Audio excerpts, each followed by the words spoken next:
ओम नमः शिवाय सीरियल को फुल HD क्वालिटी में पूरा देखने के लिए हमारे चैनल को सब्सक्राइब करें और बेल आइकन को दबाएं ताकि आपको हमारे नए नए एपिसोड्स देखने को मिलते रहें।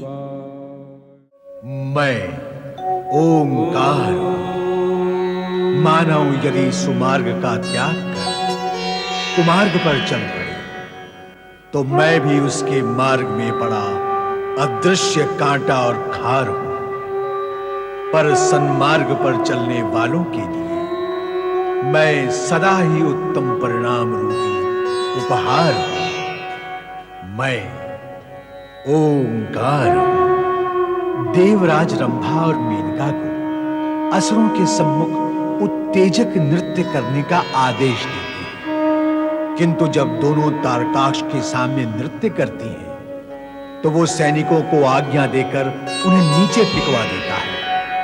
पुनः देवराज नारद और देवगण श्री हरि के पास आते हैं तो लक्ष्मी जी ब्रह्मदत्त की चर्चा करती हैं, जो श्री हरि का परम भक्त और वाक्पटु है। श्री हरि ब्रह्मदत्त को आदेश देते हैं और नारद उसके पास निर्देश देने जाते हैं, किंतु उसकी वाक्पटुता और बुद्धि कौशल से विस्मित होते हैं। ब्रह्मदत्त बारी बारी से तारकाक्ष, कमलाक्ष और विद्युन्माली को शिवाराधना की निरर्थकता और सुरा सुंदरी की सार्थकता का महत्व समझाकर शिवोपासना से विमुख कर उन्हें पुनः राग रंग, मदिरापान और भोग विलास की ओर प्रवृत्त कर देता है। उधर सभी देवगण समाचार न आने से चिंतित हैं, किंतु नारद आकर शुभ समाचार देते हैं कि ब्रह्मदत्त अपने अभियान में सफल हो गया। देवर्षि नारद के कहने पर देवराज व देवगण ने असुरों के तीनों पुरों का अवलोकन करने का निश्चय किया तथा नारद के साथ शिल्पकार मायासुर से भेंट करने हेतु उनके भवन में पहुंचे। अति सुंदर, कितनी अद्भुत और अनूठी रचना है। सचमुच देवर्षि, ऐसी अनोखी रचना तो हमने स्वर्ग में भी नहीं देखी। चमत्कार, चमत्कार है ये। और ऐसे चमत्कार को कौन नमस्कार नहीं करेगा। चमत्कार है ये। हे शिल्पी श्रेष्ठ मायासुर, आपकी प्रतिभा का वर्णन करना संभव नहीं। आपकी योग्यता का कोई जोड़ नहीं और आपकी शिल्प की ऊंचाई का कोई अंत नहीं। हे शिल्पी श्रेष्ठ, आपने देव शिल्पी विश्वकर्मा को इसी क्षेत्र में योजनों पीछे छोड़ दिया। देवर्षि, आप देवराज इंद्र और देवगण के साथ यहाँ आए, मेरी कला की प्रशंसा की, मुझे अच्छा लगा, मैं प्रसन्न हुआ, किंतु मैं आशंकित, भयभीत और आश्चर्यचकित हूँ। आप सभी को यहाँ देखकर आपका यहाँ आने का उद्देश्य, आपका संबंध। वही तो शिल्पी श्रेष्ठ मायासुर, वही तो संबंध। देवों और दानवों के संबंध अकारण ही कटु हो गए हैं। इसके उपरांत भी रजतपुर, स्वर्णपुर और लोहपुर की अद्भुतता की चर्चा सुनकर उस त्रिपुर को देखने के लिए हम लालायित हो उठते हैं। हमारी लालसा कटुता को लांघकर हमें यहां तक ले आई शिल्पराज। केवल आपके शिल्प के आकर्षण से हमने सारे दुष्परिणामों को बिसरा दिया। तो क्या ऐसे में आपके सहयोग से हमें त्रिपुर को देखने का सौभाग्य प्राप्त हो सकेगा? आपका विचार मग्न होना हमारे लिए चिंता का कारण है शिल्पराज। एक उपाय है, हम आपकी कला का आनंद लेने आए हैं, अर्थात हमारे मन में सद्भावना है, दुर्भावना नहीं। इसीलिए हम आपके अतिथि हुए और यदि आप अपने अतिथि को त्रिपुर दिखाएंगे, इसमें तारक पुत्र को क्या आपत्ति हो सकती है? वो हमारे विरुद्ध आचरण नहीं करेंगे। हाँ, उचित कहा आपने। आप यहाँ शिल्प की वो श्रेष्ठता और अद्भुतता देखने आए हैं जिसकी रचना मैंने की है। मेरी रचना की प्रशंसा अर्थात मेरा सम्मान करने वाले मेरे अतिथियों से तारक पुत्रों का भला क्या विरोध हो सकता है? मैंने उनके लिए ऐसी अनूठी रचना करके उनके ऊपर एक महान उपकार किया है। मेरे इस उपकार के भार के नीचे रहकर मेरे अतिथियों के साथ अनुचित व्यवहार कदापि नहीं करेंगे। आपके सम्मान का उत्तर सम्मान से देने के लिए सर्वप्रथम मुझे भी आपके साथ उचित व्यवहार करना होगा। आप सब मेरे साथ आए।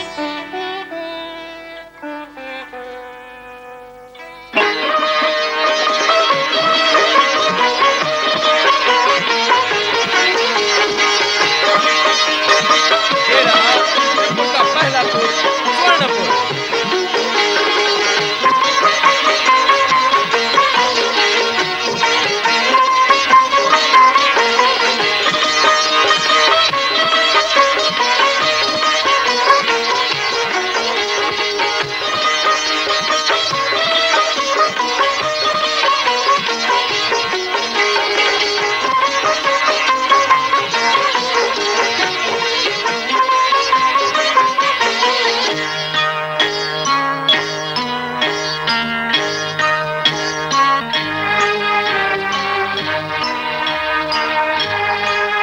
देवताओं का राजा इंद्र और देवताओं का ऋषि नारद, अवश्य ही ये लोग यहाँ कोई भेद लेने के लिए आए हैं। चलो महाबली को सूचना देते हैं।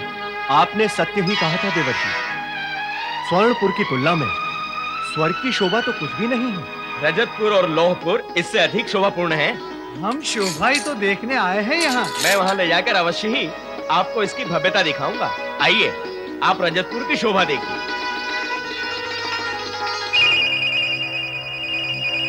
महाबली, असुरराज, तारकाक्ष की जय हो। कहो, क्या समाचार लाए हो? महाबली, देवताओं का राजा इंद्र और देवताओं का ऋषि नारद मायासुर के साथ मिलकर हमारा त्रिपुर देख रहे हैं।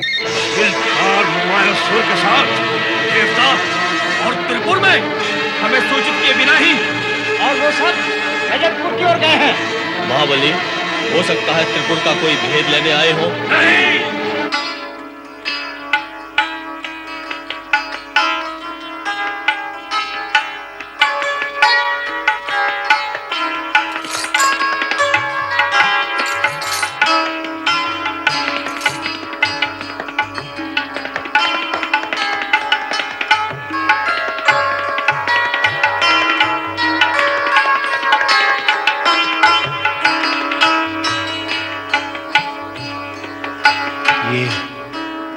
रजतपुर तो स्वर्णपुर से भी अधिक भव्य है। शिल्प और कला का तो अनूठा योगदान है ये। स्वर्णपुर की प्रशंसा में सारे शब्द समाप्त हो गए। अब रजतपुर की प्रशंसा के लिए शब्द ही शेष नहीं रहे। आइए, अब लोहपुर की ओर चलें।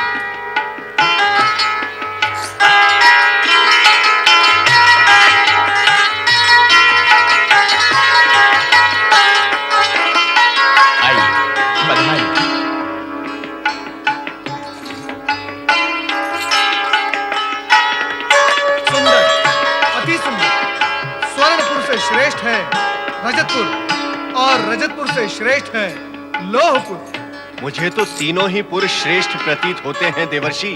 सत्य तो ये है कि ये निर्णय ही नहीं किया जा सकता कि कौन सा पुर सर्वश्रेष्ठ है। यही तो चमत्कार है शिल्पी श्रेष्ठ मायासुर की शिल्प कला का।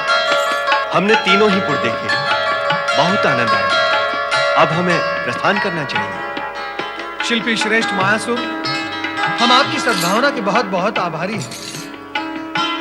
जो कष्ट और कृपा कर आपने हमें अपनी उत्कृष्ट कला के उत्कृष्ट दर्शन कराए, उसके लिए बहुत बहुत आभारी हैं। आभारी तो मैं हूं आपका कि आपने यहाँ आकर मेरा और मेरी कला का सम्मान किया। धन्य हो शिल्पी श्रेष्ठ मायासुर, धन्य हो। तुम तो देवताओं से सम्मान प्राप्त करके आभारी हो गए, पर हम बड़े विश्वासघात के भार से भारी हो गए हैं। विश्वासघात? कैसा विश्वासघात महाबली? अरे इसका भी क्या कोई रंग रूप जाति व दिन होता है? अरे गोद में बैठकर आंखों में उंगली डालने को ही विश्वासघात कहते हैं। शत्रु को अपना भेद बताकर हमें विपदा में डालते हुए तुम्हें तनिक भी लाज नहीं आई मायासुर? अगर लाज होती तो आज ऐसा कार्य ही क्यों करते जिससे कि शत्रु प्रसन्न हो और मित्र अप्रसन्न? मैंने तो ऐसा कुछ किया नहीं। देवराज और देवर्षि त्रिपुर की शोभा चर्चा सुनकर यहाँ इसे देखने के लिए आए हैं। बिना किसी राजनीति, कूटनीति, रणनीति अथवा शत्रु भाव की भावना के बिना केवल कला और शिल्प का ही। बस मायासुर बस, तुम्हारा भेद खुल चुका है। तुम शत्रुओं से मिल चुके हो। ये शत्रु नहीं है दैत्यराज, हमारे अतिथि हैं। हमारे साथ विश्वासघात करने वाले के अतिथि तो हमारे शत्रु ही हो गए, और हम दैत्य तो फिर अपने स्वार्थ और रक्षा के लिए अपने मित्र का भी वध कर डालते हैं। फिर अपने शत्रुओं को जीवित कैसे नहीं, नहीं, मैं ऐसा कदापि नहीं होने दूंगा, और अगर ऐसा होता है तो ये देवताओं के साथ विश्वासघात होगा। मैंने कुछ किया नहीं तो इस ओर से मुझ पे आरोप लगा है, और अब मैं कुछ नहीं करूंगा तो इस ओर से मुझ पर विश्वासघात का आरोप लगेगा, जो सत्य होगा। नहीं दैत्यराज, आप ऐसा कुछ नहीं करेंगे। मैं आपको विश्वास दिलाता हूँ कि मेरे मन में आपके प्रति कोई दुर्भावना नहीं। भ्राता तारकाक्ष, शिल्पी मायासुर हमारे तीनों पुरों का निर्माता है। इसके अतिथियों का वध करने से वो असंतुष्ट हो गया तो हमारे तीनों पुरों को ध्वस्त भी कर सकता है। नीति से कार्य करें। हम तुम्हारी बात मान लेते हैं शिल्पी मायासुर, कि तुमने हमारे प्रति विश्वासघात नहीं किया। अब तुम भी हमारी बात मान लो कि हमारे ये शत्रु यदि यहां से लौट गए तो हमारा प्राणघात निश्चित है। अतः हम इनका वध नहीं करेंगे, किंतु इन्हें बंदी बनाकर अवश्य रखेंगे। कारण यही कि यदि ये यहां से चले गए तो हमारे सारे भेद देवताओं को बतला देंगे, और वो सब मिलकर हम पर आक्रमण कर देंगे और हम सब नष्ट हो जाएंगे। तुम, मैं, ये भव्य त्रिपुर, कुछ भी शेष नहीं रहेगा। इसलिए सभी की रक्षा और हित में यह आवश्यक है कि इन सबको यहाँ बंदी बना के रखा जाए। इनके साथ साथ यहाँ का भेद भी यही बंद रहेगा और हम सब सुरक्षित रहेंगे। आप मेरी विवशता समझें और मुझे क्षमा करें। यदि ये सत्य है कि आप भेद लेने आए हैं तो न आप अतिथि और न मैं विश्वासघाती। ये सत्य नहीं है शिल्पराज, ये सत्य नहीं है। सैनिकों, बंदी बना लो इन कपटी देवताओं को, काल कोठरी में डाल दो इन्हें। आज से इन सब का अंजल भी बंद, ले जाओ इन्हें।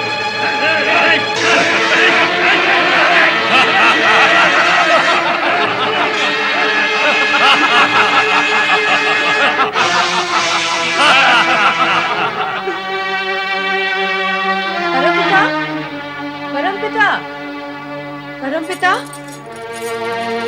परमपिता। इंद्राणी, कहो इंद्राणी, तुम इतनी व्यग्र और व्याकुल होकर कहाँ जा रही हो? क्या बात है? व्याकुलता अकारण तो नहीं होती है परमपिता। बहुत समय से देवराज देवलोक में नहीं है। त्रिपुर देखने गए थे, आज तक लौटे नहीं। वहां क्या हुआ क्या नहीं, कुछ भी ज्ञात नहीं है। कृपा कर ये बताएं परमपिता कि वे कहाँ हैं और किस स्थिति में हैं।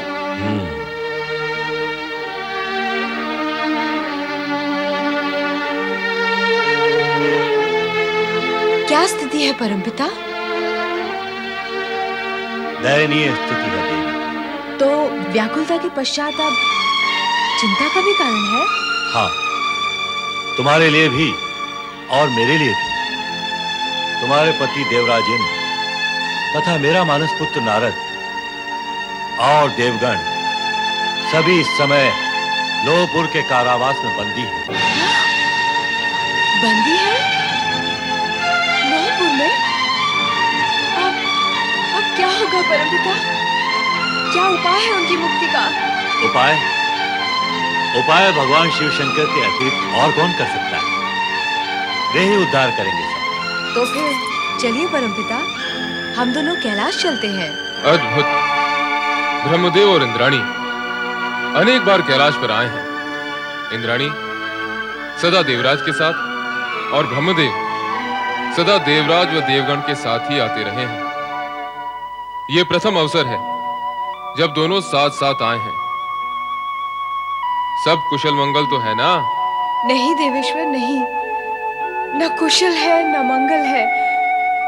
मैं पति वियोग से और ब्रह्मदेव पुत्र वियोग से पीड़ित हैं। वियोग अर्थात अब आप दोनों योग चाहते हैं। स्वाभाविक है भोलेनाथ। उन दुष्ट असुरों ने नारद, देवराज एवं देवगण सभी को लोहपुर के कारावास में बंदी बना रखा है। पर ब्रह्मदेव, उनको वहाँ लोहपुर जाने की क्या आवश्यकता आ पड़ी? क्यों गए थे वे वहाँ? उत्सुकतावश महादेवी, उत्सुकतावश वे त्रिपुर की अद्भुत रचना की चर्चा सुनकर वहाँ की शोभा देखने चले गए थे। देवऋषि नारद गए हैं तो केवल वहाँ की शोभा देखने नहीं गए होंगे, अवश्य अपनी लीला का प्रसार करने गए होंगे। लीला का प्रसार करना नारद के वश में नहीं है देवी। उसकी लीला भी भगवान भोलेनाथ की इच्छा एवं लीला का ही अंग है।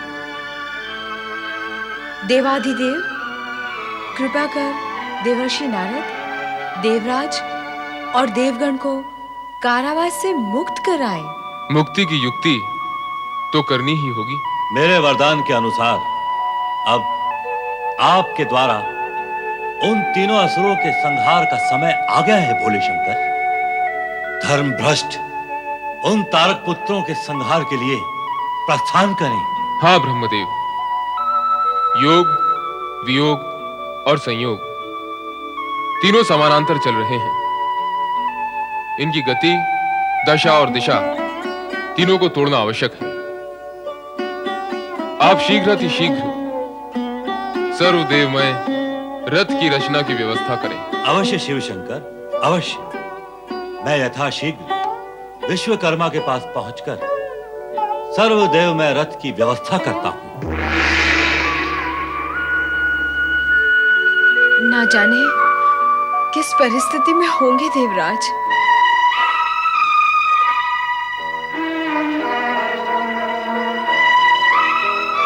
शची की आशंका सत्य सिद्ध हुई। हम शत्रु द्वारा बंदी बना लिए गए हैं।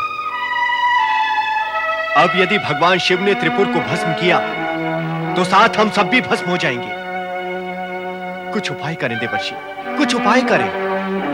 देवराज, अधीर होने से कष्ट का आकार और भार बढ़ जाता है। तो घटता कैसे है देवर्षि? विश्वास और मानसिक संतुलन रखने से, भगवान भोलेनाथ पर श्रद्धा रखने से, यदि हम सच्चे दिल से भगवान भोलेनाथ को पुकारेंगे तो वे हमें अवश्य इस कष्ट से उबारेंगे। हाँ देवर्षि, मुझे भी यही लगता है कि यदि इस संकट के समय में हम त्रिपुंडधारी की शरण में जाएंगे तो वे अवश्य ही हमारी लाज रखेंगे।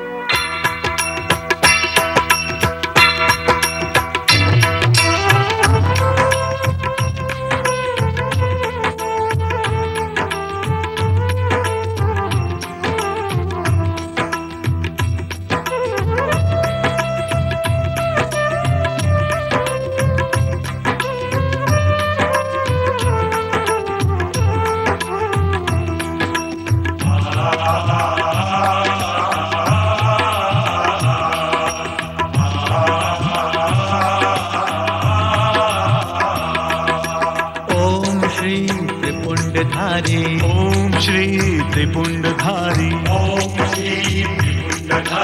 ओम श्री त्रिपुंडधारी। आओ राखो लाज हमारी, आओ राखो लाज हमारी, लाज हमारी। ओम श्री त्रिपुंडधारी, ओम श्री त्रिपुंडधारी, ओम श्री त्रिपुंडधारी, ओम श्री त्रिपुंडधारी। है ये तुम्हारी कैसी माया, है ये तुम्हारी कैसी माया, शिव भक्तों पे संकट छाया। ओम श्री त्रिपुंडधारी, ओम श्री त्रिपुंडधारी, ओम श्री त्रिपुंडधारी, ओम श्री त्रिपुंडधारी।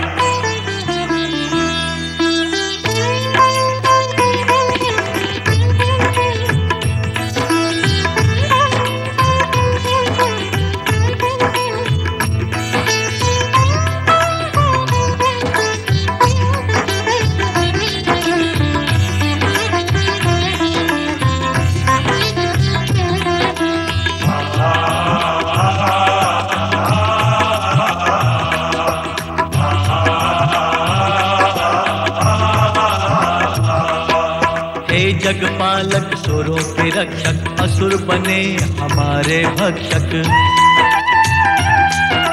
हे जगपालक सुरों के रक्षक असुर बने हमारे भक्षक। ज्ञान ध्यान से ज्ञान हटाया, ज्ञान ध्यान से ध्यान हटाया। शिव भक्तों पे संकट छाया।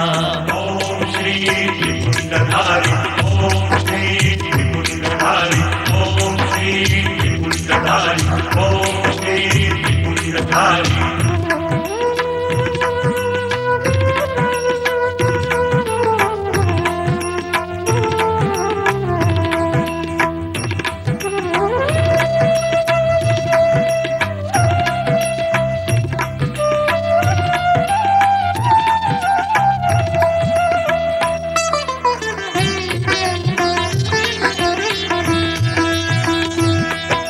किया दैत्यों ने आतंकित, उनके भय से हम हैं पीड़ित। किया दैत्यों ने आतंकित, उनके भय से हम हैं पीड़ित। कुंठित होकर मन भर माया, कुंठित होकर मन भर माया। शिव भक्तों पे संकट छाया। ओम श्री त्रिपुंडधारी, ओम श्री त्रिपुंडधारी, ओम श्री त्रिपुंडधारी, ओम श्री त्रिपुंडधारी।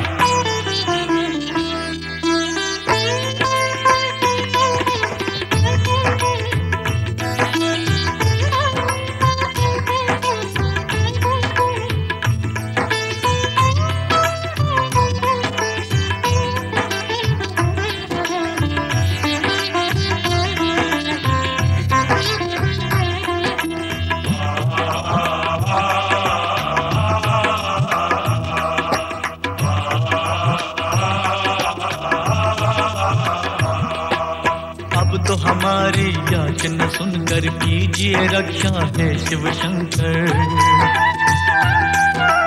अब तो हमारी याचना सुनकर कीजिए रक्षा है शिव शंकर। कष्ट अगन में जलती काया, कष्ट अगन में जलती काया। शिव भक्तों पे संकट छाया। ओम श्री त्रिपुंडधारी, ओम श्री त्रिपुंडधारी, ओम श्री त्रिपुंडधारी, ओम श्री त्रिपुंडधारी। आओ राखो लाज हमारी, आओ राखो लाज हमारी, लाज हमारी। ओम श्री त्रिपुंडधारी, ओम श्री त्रिपुंडधारी, ओम श्री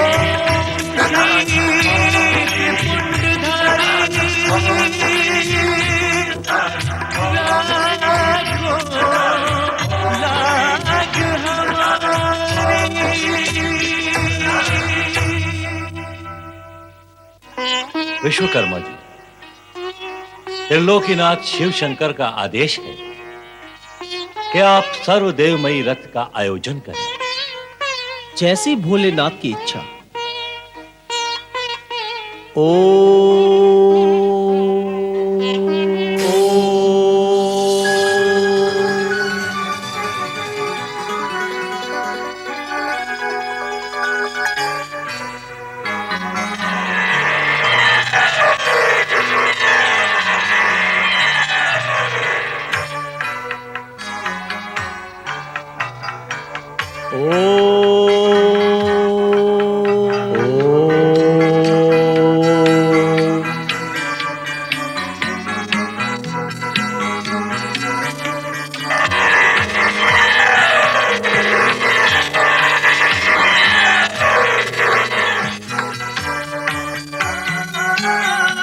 ओ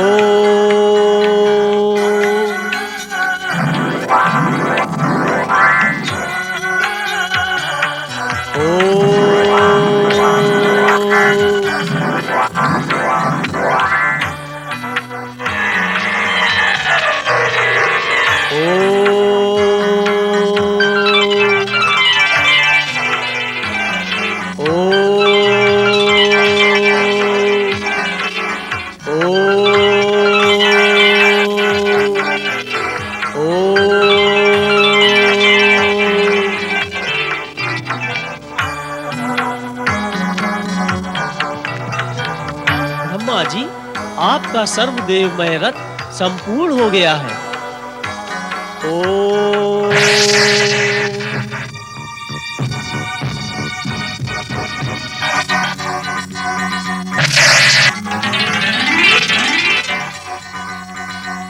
हे त्रिलोकीनाथ, हे शिव शंकर, आपकी आज्ञा अनुसार सर्वदेवमय रथ संपूर्ण हो गया है। त्रिपुर के प्रयाण का समय हो गया है। कृपया आप उपस्थित हो।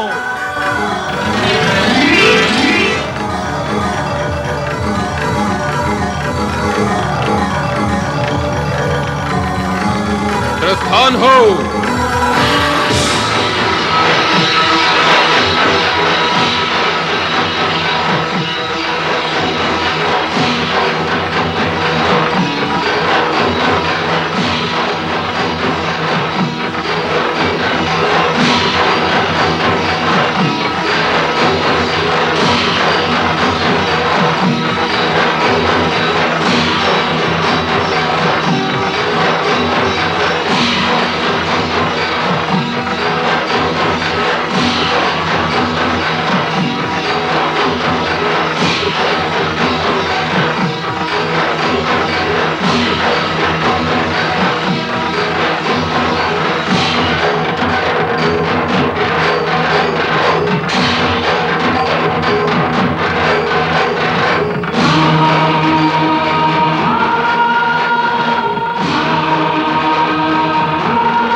भगवान भोलेनाथ ने हमारी पुकार सुन ली।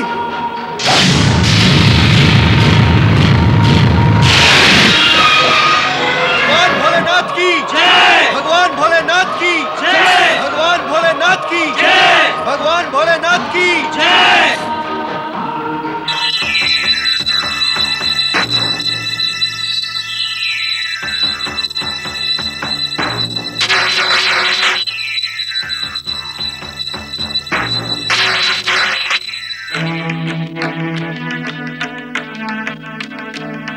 सेनापति, असुर सेना, तुरंत आक्रमण हो।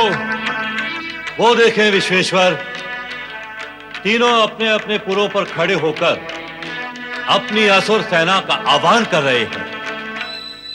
आप इन्हें संभलने का अवसर न दें और आक्रमण करके इन्हें समाप्त कर दें।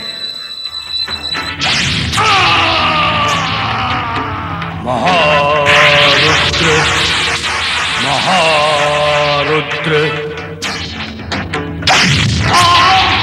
महारुद्र, महारुद्र, महारुद्र,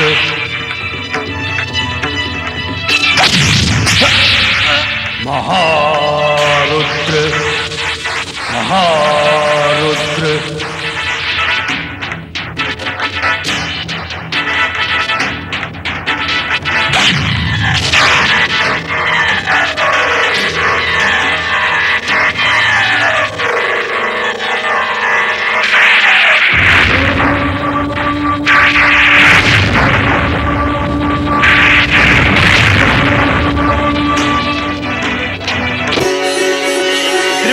भगवान शिव शंकर की जय। त्रिलोकीनाथ भगवान भोलेनाथ की जय। त्रिपुर विजयी भगवान शिव शंकर की जय। शिव कृपा के अनेकानेक रूप हैं। कहीं वे संहार द्वारा उद्धार करते हैं तो कहीं उद्धार के लिए संहार करते हैं, जैसा कि उन्होंने तीनों तारक पुत्रों तथा उनके त्रिपुरों के साथ किया। कभी कभी वे अपने भक्तों की भांति भांति से परीक्षा लेकर उनकी भक्ति की महिमा का प्रकाशन कर जगत को प्रेरित करते हैं। उनका ऐसा ही एक शिव भक्त था, ऋषि व्याघ्रपाद का पुत्र उपमन्यु। बालक उपमन्यु का तो जन्म ही परीक्षाओं के मध्य हुआ था। क्या हुआ पुत्र? क्या हुआ? इतना उदास क्यों है पुत्र? माँ, हाँ, मैं अब कभी भिक्षा मांगने नहीं जाऊंगा। कह तो पुत्र, हुआ क्या? गांव वाले मेरी ठिठोली करते हैं, अपमान करते हैं मेरा। ठिठोली करते हैं? हाँ, वह कहते हैं कि इतने बड़े ऋषि व्याघ्रपाद के इस मूर्ख पुत्र को न तो मंत्र पढ़ना आता है, न पूजा पाठ करवाना आता है, और कहते हैं कि जब इसे धर्म का ज्ञान नहीं, कुछ काम भी नहीं आता, तो इसे भिक्षा क्यों दें?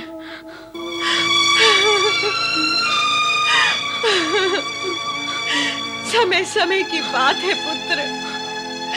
एक समय वो भी था जब इसी गांव में तेरे पिता का इतना सम्मान था कि गांव वाले स्वयं ही भेंट में इतनी सामग्री दे जाते थे कि हमें भिक्षा की आवश्यकता ही नहीं पड़ती थी। और आज ये समय है पुत्र कि भीख में हमें एक दाना भी नहीं मिल पाता। तो ऐसे गांव में रहना ही क्यों माँ, जहाँ बातें सुननी पड़े, अपमान सहना पड़े और भूखा सोना पड़े। हाँ, तू सत्य कहता है पुत्र। हम इस गांव को छोड़कर तेरे मामा के गांव में जाएंगे। वहां मेरे भाई हमें आश्रय देंगे और फिर हमें कभी भिक्षा नहीं मांगनी पड़ेगी। तो हम सुशर्मा मामा के घर कब जाएंगे माँ? आज, अभी, इसी समय।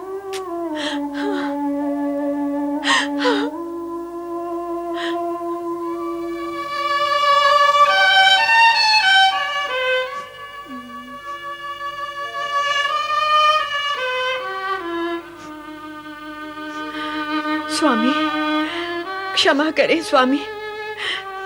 आपका स्वर्गवास होने के पश्चात हम माता पुत्र यहाँ सदैव दुखी रहे, इसलिए विवश होकर पुरखों का ये घर छोड़कर हमें जाना पड़ रहा है स्वामी। क्षमा करें, क्षमा करें। चल पुत्र, चल।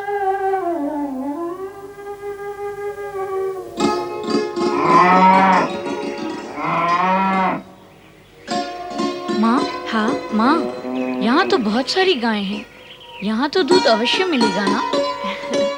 हाँ हाँ, पहले चलकर तेरे मामा से मिलने चल।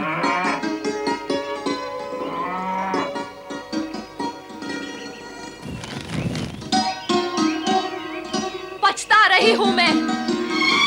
तुम जैसे निठल्ले से विवाह हुआ मेरा। एक भी सुख जिसे कहते हैं वो दिया नहीं तुमने। छोटी छोटी वस्तुओं के लिए भी तरसती रही हूँ मैं। ये तुम क्या कह रही हो तारा? अरे वही कह रही हूँ जो सच है, और सच बहुत कड़वा होता है ना? यदि मेरे पुरोहित पिता ने मेरा विवाह किसी राज पुरोहित से किया होता तो आज मैं रानी महारानी जैसा सुख भोग रही होती। हाँ माँ, मामी जोर से बोल रही हैं और मामा कुछ नहीं बोल रहे। भाग्य में ढंग का पति रही तो सुख कहाँ से मिलेगा? सुख तो आ गए भीख मांगने के लिए। जाओ, भाग जाओ यहाँ से।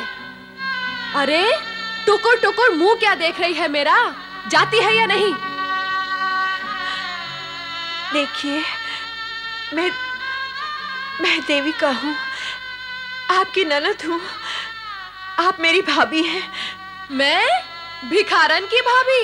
नहीं नहीं, मैं भिखारन नहीं हूँ। मैं तो तुम्हारे पति सुशर्मा की बहन हूँ। और ये तुम्हारा भांजा है उपमन्यु। इसे लेकर मैं अपने भैया से मिलने आई हूँ। भैया? हाँ। तो ये भैया है तुम्हारे? हाँ। मैं जानती थी, सूखे पेड़ की तो बेल भी सूखी ही होगी। फटेहाल भैया की बहन भी तो फटेहाल ही होगी। देविका, मेरी बहन। मामा। भैया। बस कर मेरी बहन, बस कर। मैं बहुत दुखी हूँ कि तेरे दुख में भागीदार नहीं बन सका। जीजा के न रहने का समाचार पाकर भी तेरे आंसू पहुंचने नहीं आ सका। इस इतने बड़े संसार में हम दोनों को कोई आश्रय नहीं मिल सका भैया, इसलिए हम दोनों आपके पास चले आए। हम माँ बेटे को आश्रय तो मिल जाएगा ना? नहीं, तुम्हारा भैया कोई सेठ, साहूकार या राजा महाराजा का दरबारी नहीं है जो मेरा और इकलौते बेटे का ठीक तरह से पेट नहीं भर सकता। वो तुम्हें कहां से लाकर खिलाएगा? हाँ हाँ, तुम दोनों भाई बहन चौखट के बाहर ही रोना धोना करके आंसू पोंछ लो एक दूसरे के, और वहीं जाकर पहुंचो जहां से आए हो, समझे? ऐसा ना कहो तारा, सोचो तो, देविका मेरी बहन है, वो दुखी है। तो हम कहां सुखी हैं? दूसरों का दुख दूर करने के लिए हमने किसी को वचन नहीं दिया, प्रतिज्ञा नहीं की है। दूसरा यहाँ कौन है? देविका तुम्हारी नंद है, तुम उसकी भाभी हो। बस बस, दुखी होकर मैं भाभी का सुख भोगना नहीं चाहती। तारा, अमावस्या के अंधकार में अपनों का दुख दूर करने के लिए स्वयं जो थोड़ा सा दुख भोगना पड़ता है, उसके भीतर से ही शरद पूर्णिमा का जन्म होता है। बस बस, ये ऋषि मुनियों वाली भाषा मुझे मत सुनाओ। मैं व्यवहार की भाषा बोल रहा हूँ तारा, तुम चाहो तो परीक्षा लेकर देख लो। मैं कह रही हूँ कि अब बस करो, और तुम हो कभी पूर्णिमा, कभी भाषा, और परीक्षा के नदी पहाड़ लांघते ही चले जा रहे हो गया ना भाई बहन का मिलन। अब अपनी बहना से कहो कि बहना, जा वही जहां से आई है।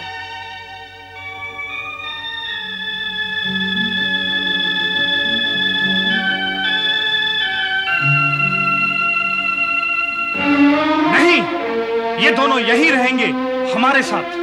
तुम नहीं मानते तो मैं ही मान जाती हूँ, और इन दोनों को भी मना लो। किस बात के लिए? ये यही रहेंगे, पर दास दासी की भांति। मेरा कहना माना जाएगा तो ही मैं तुम्हारी बात मानूंगी, नहीं तो नहीं। मुझे सब मान्य है। ओम नमः शिवाय, ओम नमः शिवाय, ओम नमः शिवाय।